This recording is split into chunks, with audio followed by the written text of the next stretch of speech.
3+2√5 को irrational proof करना है।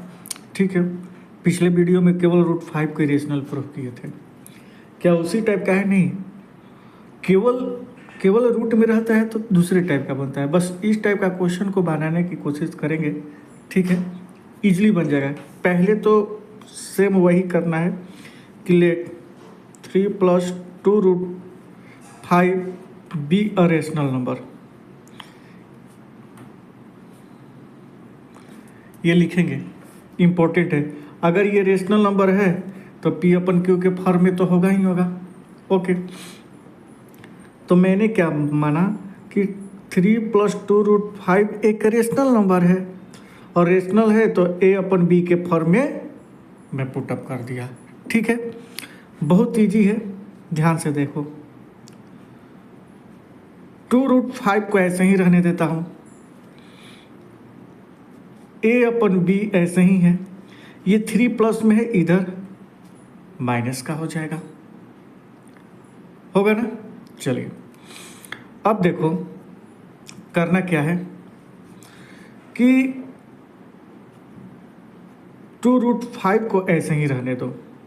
ठीक है, 2√5 को ऐसे ही रहने दो।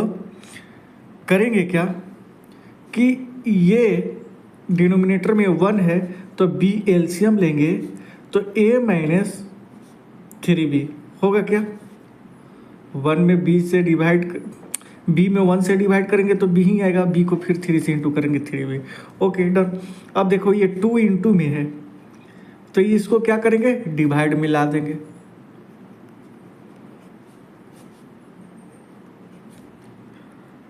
तो भी ओके।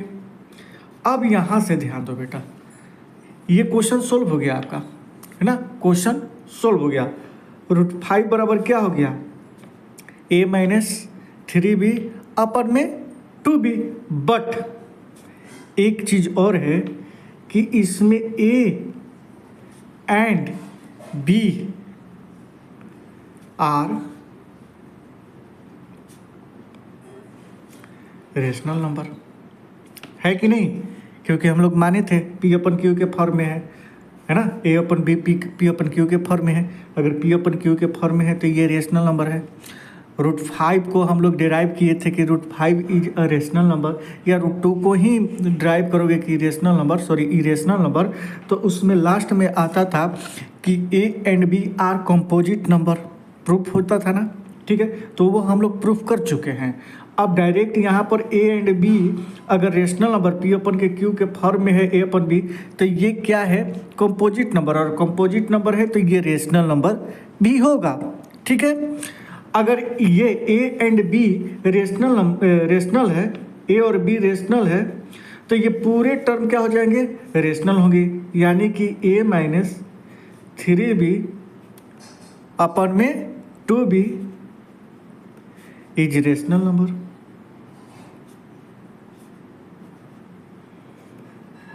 रेशनल नंबर होगा। देखो ये क्वेश्चन इजीली कोई भी सोल्व कर देगा। इंपॉर्टेंट ये है कि मैं लिख क्या रहा हूँ। अगला जो क्वेश्चन किया है वो आपके पास इरेशनल नंबर ही दिया है। क्या दिया है, इरेशनल नंबर ही दिया है। और जब इरेशनल है तो इरेशनल क्या प्रूफ करना है, तो इसीलिए कुछ तो सेंटेंस लिखना होगा, आपको बताना होगा कि मैं रेशनल कैसे प्रूव किया, फिर रेशनल से इरेशनल कैसे होगा, ये सारे चीज़ बताना पड़ेगा। अब सुनो ध्यान से, यहाँ पर A minus 3B upon 2B क्या है, रेशनल है। ये किसके इक्वल है, √5 के इक्वल है। बात समझो, अगर x बराबर यहाँ पर मैं लिखता हूँ कि रेशनल नंबर, अगर ये रेशनल है तो किसका वैल्यू रेशनल होगा, x का वैल्यू x के इक्वल में ही है। अगर ये पूरा टर्म रेशनल है तो किसके इक्वल है, √5 का, तो √5 को हम लोग क्या बोल सकते हैं, रेशनल नंबर बोल सकते हैं कि नहीं, बोल सकते हैं। ठीक, तो √5 इज रेशनल नंबर, क्या है, रेशनल नंबर। ठीक, अब ध्यान से सुनो, ये तो बात समझ में आ गया। यहाँ से जो मैं लिखने वाला हूँ वो आप ध्यान से देखो, 10 लिख दिया। It contradicts the factor √5 is rational number. अब बात सुनो, मैंने तो √5 इज रेशनल नंबर तो हो गया, बट क्यों हुआ? कॉन्ट्राडिक्ट द फैक्टर क्या होता है? हमने 3 + 2√5 को हम लोग जबरदस्ती रेशनल नंबर माने हैं, रेशनल तो है नहीं, क्योंकि किसी भी इरेशनल नंबर से into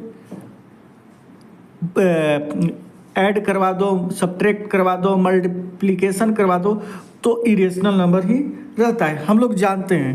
okay, properties of irrational number. अब ज़बरदस्ती बोल रहे हो कि रेशनल नंबर है, तो हम लोग जब ज़बरदस्ती बोलते हैं कि ये रेशनल नंबर है तो यहाँ से एक फैक्ट लग जाता है और वो होता है कॉन्ट्राडिक्ट्स। ठीक है ना? तो रेशनल तो प्रूफ हो गया, बट कॉन्ट्राडिक्ट्स, ये कॉन्ट्राडिक्ट्स क्या होता है? ये रॉन्ग होता है। बट यहाँ पर लिख देंगे आवर, मैं जो सोचा थिंकिंग सपोजिंग, मैं सपोज जो लिया हूँ इज रॉन्ग। क्या हो गया? रॉन्ग। अच्छा एक चीज़ बताओ, जब मैं इसको बोलता हूँ कि ये रेशनल नंबर है और ये रॉन्ग है, तो ये क्या हो सकता है? रेशनल तो होगा नहीं। रेशनल प्रूफ करके फिर बोलता हूँ कि नहीं ये रॉन्ग है, रेशनल है नहीं, तब तो मुझे दिमाग में क्या आता है कि ये इरेशनल है। क्या है? इरेशनल है। तो ये पूरा टर्म लिख दो जो भी है, 3 + 2√5 इज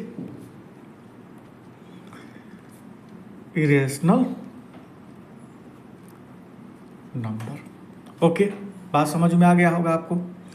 ठीक है, तो एनसीईआरटी का ही क्वेश्चन 2 है और 3 जो क्वेश्चन है सेम टू सेम यही क्वेश्चन है, इससे ईजी है, केवल आपको यही टर्म दिया है, सारा चीज़ यही नोट होने वाला है। तो एक क्वेश्चन उसमें का 3 जो जितना भी क्वेश्चन है मैं सॉल्व कर देता हूँ नेक्स्ट वीडियो में। ठीक है, तो आप मेरे चैनल पर नए हैं तो प्लीज़ सब्सक्राइब बिल्कुल कर दीजिए और लाइक शेयर ज़रूर कीजिए।